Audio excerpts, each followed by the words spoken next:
அரசுக்கு நன்றி சொல்றதுல யாரும் தவறு சொல்ல, நல்லா ஆட்சி செஞ்சீங்க, நன்றி சொல்றோம். புதிய அரசு 25 நாள்ல வந்து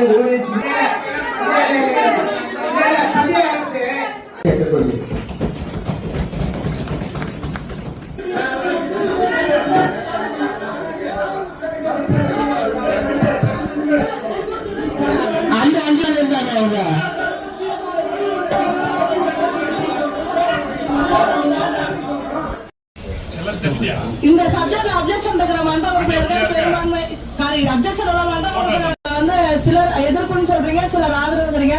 இதுல எதிர்ப்பு கைகளை தூக்கி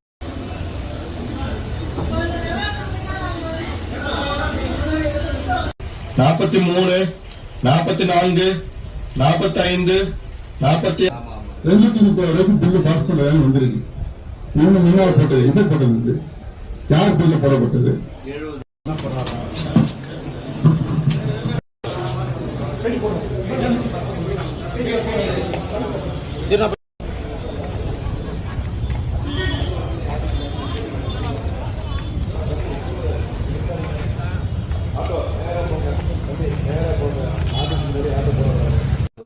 தாம்பரம் மாநகராட்சி கூட்டம் நடைபெற்றது.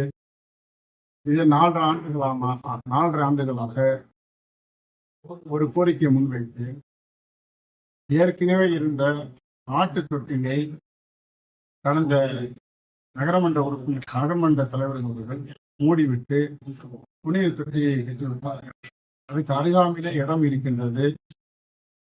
மாமன்றத்தின் சார்பாக அந்த இடத்தை வாங்கி ஆட்டு தொட்டி கட்ட வேண்டும் என்ற கோரிக்கை வைத்து அதுவும் புறக்கணிக்கப்பட்டது. பிறகு கண்ணியத்திற்குரிய காகிதம்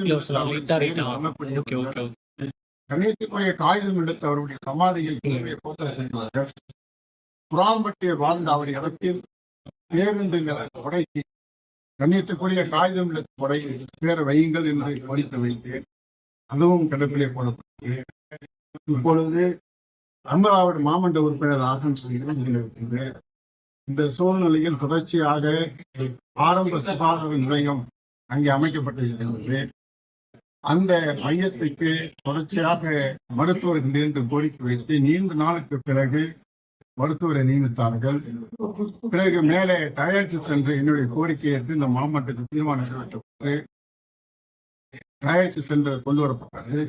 பிறகு முன்னாள் முதலமைச்சர் அதாவது மு.க. ஸ்டாலின் அவர்களுடைய அறிவிப்பின் அடிப்படையில் மறுபடியும் ஃபண்டு ஒதுக்கப்பட்டு அங்கே டயாலிசிஸ் என்று கொண்டு வரப்பட்டது. டயாலிசிஸ் என்று அங்கு கொண்டு வந்ததில் மிகப்பெரிய ஊழல் நடந்தது.